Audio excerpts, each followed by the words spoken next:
Hi everyone, Crista here with another episode of The Barefoot Genealogist. Today's topic is interviewing family members to grow your family tree. As we head into the holiday season, a lot of us will have the opportunity to spend time with extended family, and it's a perfect time to talk to them about family history, about events in their lives, about memories, so that we can capture those, record those, both for the value of the family history or the family story, as well as for clues and details about growing your family tree. We have a lot to cover today, so let's dive right in. I've broken today's presentation into 3 segments: before the interview, during the interview, and after the interview.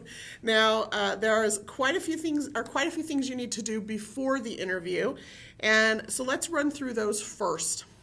The first thing I'd like you to do is just make a list of who you could possibly interview.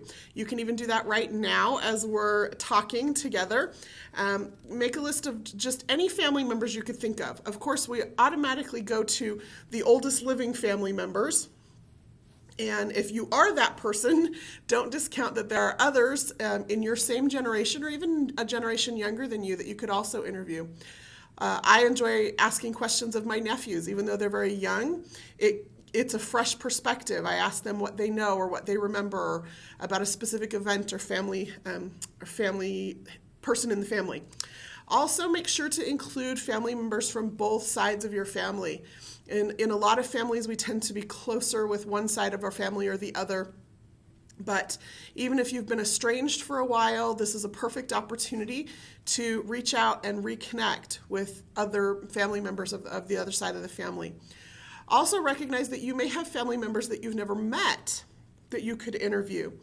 For example, you could have second cousins, so the children of your mom or dad's cousins who you've never met, that might have memories of your grandparents or of your great-grandparents. So your grandparents would have been their aunts and uncles. Your great-grandparents would also be their great-grandparents. And so they may have known things or heard things or experienced things that you didn't. And so think a little bit outside of your immediate family circle, or even what we typically consider our extended family circle. And remember to keep track of both sides of that family.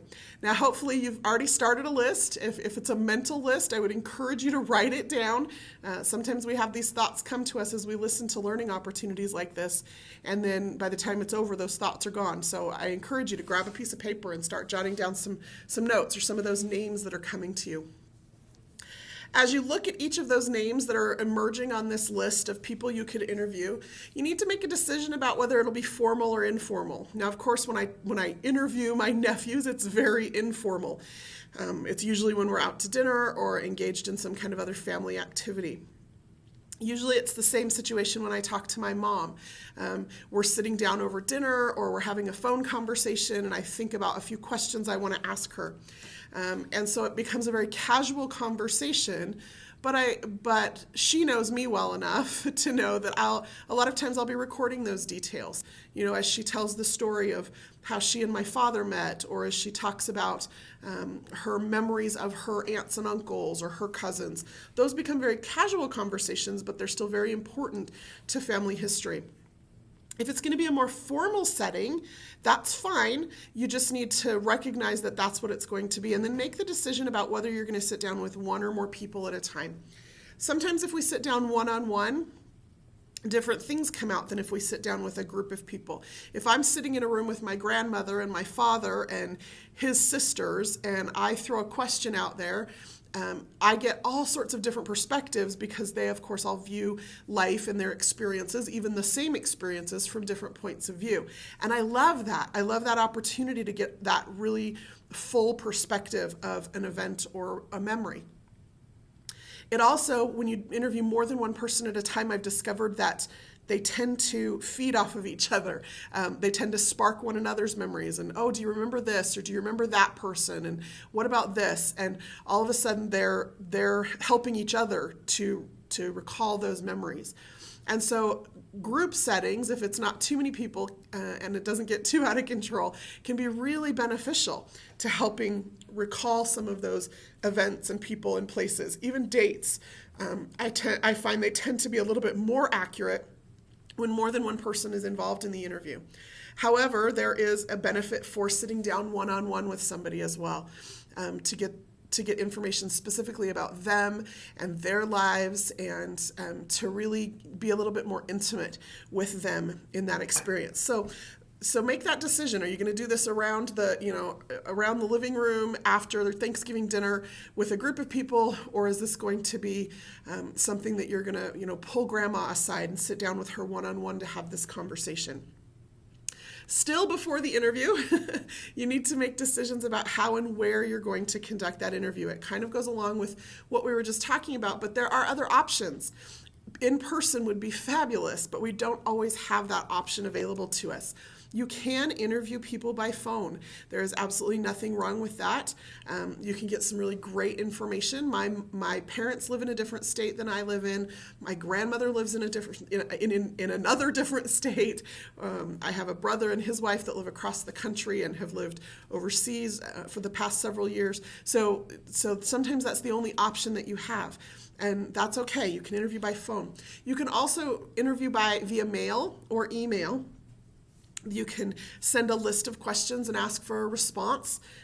You can even just send, I have done this where I have sent one question to multiple people, and then they, of course, usually reply all to that email, and then it's almost like one of those group interview situations as memories spur one another. So there are certainly some options there. You need to make a decision about how you're going to record those responses. So of course, if it's via mail or email, you're getting written responses, but if you're doing this in person or by phone, you need to understand that you have some digital recording options. You can digitally record phone conversations. Of course, you do have to get the person's permission. You can digitally audio record in-person conversations. You could even do it via webcam and via some of the webcam services, and do a video recording. You can do an in-person video recording, and then of course pen and paper. And I would actually recommend that if you're going to do any kind of interview, any style of interview at all, that pen and paper is a standard. Even if you're audio or video recording it, to take notes and to take lots of notes is a really good habit to get into. It helps you keep on top of things. It helps you mark places in the interview that you've heard or keyed into something significant. It also helps you kind of direct the interview a little bit better. Okay, last couple of things before the interview. Have questions prepared. Don't go into it just thinking, oh, I'm just going to ask them about their memories of their life. That's a really broad topic. If you have pre-prepared very specific questions, your interview is going to go a lot better. It's going to be a lot more successful. There are a lot of places that you can find lists of questions so that you can prepare. And so here's just one of the examples that I'll share with you. If you go to the Learning Center on Ancestry.com, that's this button right here on Ancestry. And there's this little search box up here. And what this is searching is all of the articles and from our magazine and our newsletters. And just type in the word interviewing, and you'll see that there are a few articles that come up. One is a list of interview techniques to avoid, and that's a very useful list. It was great reading. I would suggest that you do that.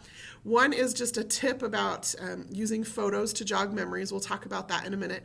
And then there's this really great list of family history interview questions.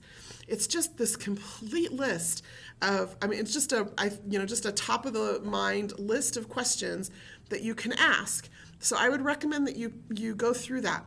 You can also Google family history interview questions, and if you do it in quotes, then and spell it correctly, that helps too. If you do it in quotes, family history interview questions, you'll get some very specific links to places that have put together these lists of questions with some very specific intent in mind. Some of them are about collecting family history or genealogical information very specifically. Some are about preserving family stories and collecting oral histories. There's even one here about people who are in the later stages of life and who may even be suffering from some memory loss issues, and ways to approach them and questions to ask that might help jog their memories. So certainly worth perusing out there, both our Learning Center and some of the other articles that have been written in places around the web that will provide you with lists of questions. But have a list of questions available or ready. Have kind of a theme or an idea in mind. If you're interviewing one person, maybe you're interviewing them specifically about their childhood memories, not their whole life. That's going to be overwhelming to you and overwhelming to them. But maybe you'll start with their childhood memories, or maybe you'll start with asking them questions specifically about their memories of their parents or grandparents. So have a theme or a focus, and then collect questions that will help lead to that theme or to that idea. That's that idea of deciding what it is that you want to learn in this conversation with this person. What is it that you want to come out of that having, knowing or understanding about them? And then the last piece of advice that I would give you as you prepare for this interview is just to get some memory joggers ready. A list of questions is great, but I have found that people are visual and tactile more than they are auditory. And so if you give them something to hold, like a census record that lists themselves as a child, where they can see the neighbors and their address and what their dad did for a living, that kind of a memory jogger can just launch a conversation and launch a whole slew of memories. Maybe prepare photographs. And I'm not talking about an entire photo album or a box full of hundreds of pictures. I'm talking pick out, maybe 3 or 4 really good pictures that you think will spur memories of specific people and times and places and events. That becomes really useful to jog the memory of people. And then also maybe make yourself a little bit aware of what are some national or local history events that they might be able to tie something to. Certainly things like in recent memory, where were you on September 11th? There is not a person that I have spoken to who was living in the United States at the time who doesn't know exactly where they were on the morning of September 11th. I just had that conversation in New York City a couple of weeks ago with some friends. For those of a little bit older generation, where were you when JFK was shot? Or, think about those kinds of national level events that might spur a memory or immediately launch them into a conversation about things that might be a little bit more sensitive or a little bit more emotional for them. Then also pay attention to local history events. So, for example, my father was born and raised in Los Angeles. And when he was a little boy, it actually snowed in LA. And I have brought that up a couple of times. My grandfather actually went out and took some 8mm, I think it was 8mm video of it, of their yard at the time. And my dad remembers. He remembers what he was doing on that day and how old he was, and so things like that might not seem like a big deal, but that might be unusual or make local news. And if you are already aware of those things, if you've already done a little bit of research or done a little bit of homework, then you can ask those kinds of questions. You'll be prepared with that kind of a memory, like I said, a memory jogger that gets them going. Okay, now all of that was just getting ready for the interview. If you do that correctly, then the interview becomes the easy part. So there's just a few tips for doing this. The first thing, of course, is that if you're doing an in-person or an in-phone interview, ask their permission to record them. Some people are not comfortable with that. Some people may be a little bit hesitant about that, but you need to ask their permission. Do not try to be sneaky or record them on the sly. That's just not appropriate. If they say no, then ask them if you can just take notes and get out your pen and paper and just use that as your sole form of recording. You might find that as you do that, as they start telling some of those stories, they may change their mind and they may say, oh, you know what, it's okay. So if you've asked them ahead of time and they said no, still bring your recording equipment with you to the interview and then let them know that you have it available, and if they change their mind or if you could get permission to do that, that would be wonderful. Maybe even explain to them, for people who are a little bit hesitant or uncomfortable with that, why it is that you're doing this. You want to record their voice or their image for posterity. You want to make sure that you get it accurate, that if you're afraid if you take notes that you won't get all the details right. And by recording it, it allows you to do that. Explain to them what it is that you're doing, and you might discover that the permission is granted. But always ask for that permission. Be really sensitive to their comfort level and also to any health issues they may have. This might seem kind of silly, but when you start thinking about an older generation, my grandmother has times of the day where she is much more alert than at other times of the day. And, I can ask her caretaker or my aunt who spends a lot of time with her when those times of the day are, so that I know when would be the best time both to capture the best memories, but also when she will be the most comfortable, where she won't feel like she's nodding off or get frustrated with herself. Also, when we talk about being sensitive to health issues, I hope this doesn't go, it's funny that this needs to be said, but there are some people who get into this marathon interviewing situation where they just want to keep going and going and going because you're in the groove and they're answering questions, and that's great. Don't talk straight through meal times. Let them use the restroom. Pause every once in a while to get a drink, or, and it may seem like you're breaking the flow of the interview and that, you may be afraid of getting back into it, but be really sensitive to that. One of the things I have discovered is that the more sensitive we are to that, the more comfortable we can make them, the more likely we are to have other opportunities to go back. And really, we're establishing a relationship with these people who are our family members. We're not just using them to get family information. Another thing you need to be concerned about during the interview is to be really sensitive about family stories and rumors. You may have done some research that may have disproven some family legend or myth or story that's been circulating in your family, and that may come up during the interview.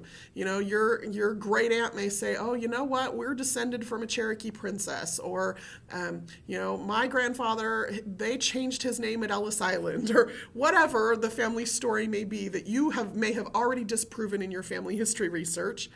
That is not the time to contradict them or to try to set the record straight. All you will do is make them either defensive or they might think you already know everything, so why are you asking me if you're just going to contradict me? Just thank them for the memory and move on, or ask a different question or try to redirect them. Don't try to correct them or be confrontational about some of those things. Also, there may be things in their past that come up, maybe organically. They may talk about situations in the family about illegitimacy, or about affairs, or about imprisonment or criminal things. Sometimes those things just come out as they get comfortable and you're asking questions and they're sharing memories, and then they may have a moment of panic where they remember that they're being recorded, and again, just reassure them that if there's anything that they don't want shared with a broader audience or with the rest of the family or maintained in a family history, that you will treat that with the appropriate sensitivity. You don't want them to feel so uncomfortable about having shared that information, either intentionally or unintentionally, that they just shut down and quit talking. So make it a safe place for them, okay? And then don't be so wrapped up in your questions. You prepared your questions, and that's great, and you did that for a purpose. But don't be so wrapped up in your questions that you're not willing to let them lead the conversation. If they have a thought or a memory or something that they get excited about, by all means let them share that, even if it doesn't speak directly to what you were there to learn. If they have all of a sudden this spark of a memory about a particular battle that they served in World War II, or a memory about something that happened when they were little with their grandfather on his farm, it doesn't matter what you were talking about. Let them share that, or let them lead that conversation. One of the things I've discovered is that you end up with some real gems of family stories that way, things that hadn't even occurred to you because you didn't know to ask about them. And as they get more comfortable, they're willing to share those things. A couple of more tips during the interview, and I've mentioned this before and I will mention it again. Take lots of notes. If it's at all possible, have a pen and paper, even if you are doing an audio or a video recording. Mark places like, you can mark a time in the interview and jot down a few notes so that you know to go back to a specific place in the recording. You can jot down additional questions that come to you so that you don't interrupt them while they're talking, but that you still have jotted down another question or a follow-up question to ask them. If during the interview, as they're telling family stories, if they start mentioning names or dates or places, jot those down so that you can have that information, again, for growing that family tree or doing further research to know more about your family. When you're done with the interview, and make sure that you make it an appropriate amount of time, ask permission to follow up. If you feel like you need to have another interview, this is the perfect time to schedule that. Don't say, I'll call you later and we'll schedule something else. Just make a commitment right then and there for a couple of reasons. One, because when they're in that moment of nostalgia, they're more likely to accept. The other reason is because procrastination is one of the great detriments to family history. As we procrastinate getting these interviews, as we procrastinate following up with these interviews, time marches on and people get older and things happen and then we don't have people to interview.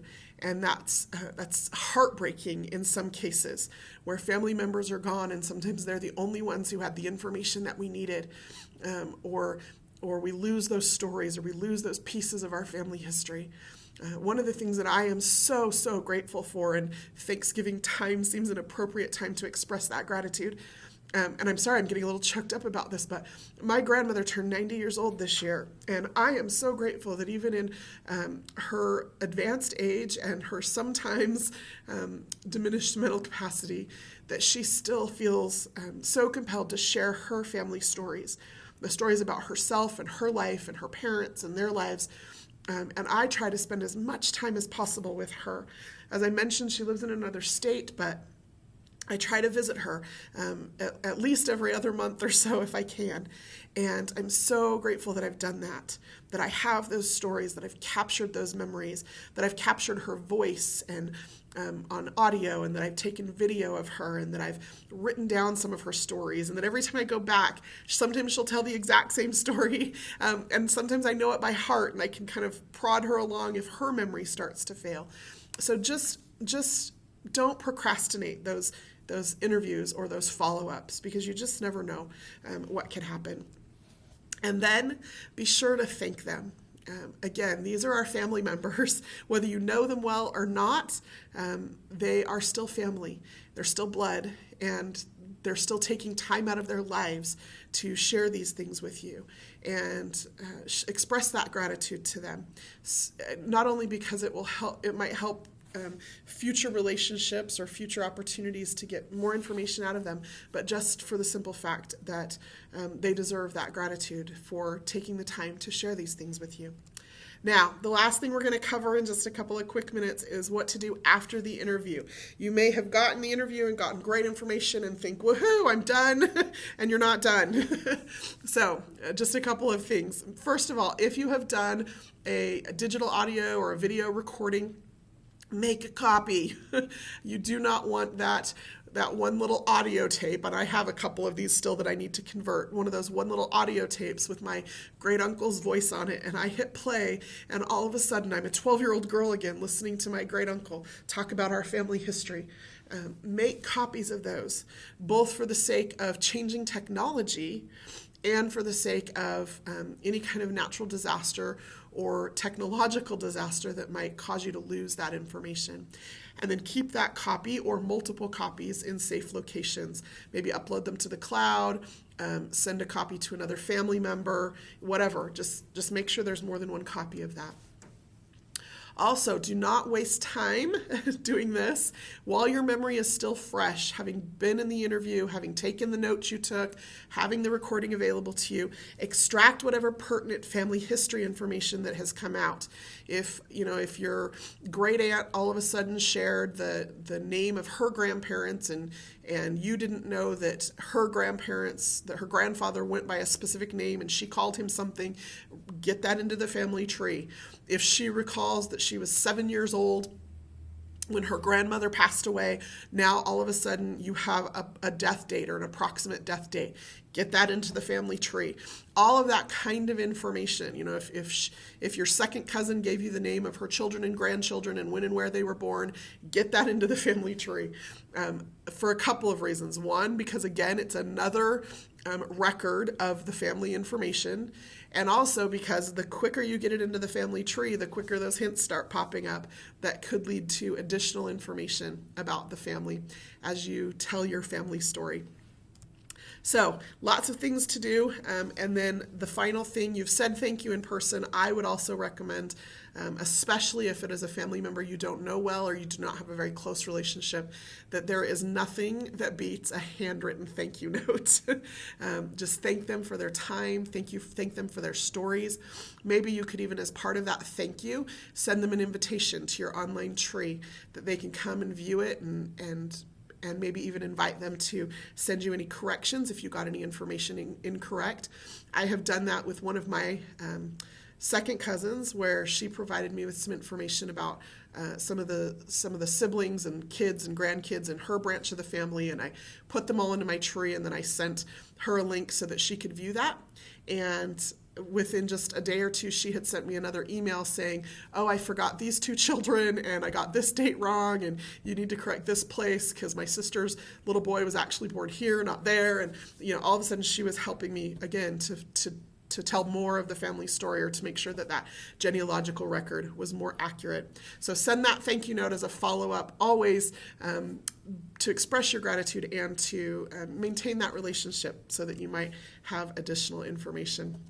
So lots of tips about what to do before an interview, during an interview, after an interview, whether it's formal or informal. I hope that this holiday season, as you have time or make time to spend time with your family members, that you'll preserve some of those family memories, some of those family stories. Genealogy is a lot about filling in the blanks on the tree and climbing up the branches, but family history is about the stories that bind us together and the shared memories and the individual memories that make us who we are. And those stories can be captured in such a way that our family history becomes a lot richer and more meaningful to those who come behind us. If you have any questions, I will be available live on chat immediately following this presentation.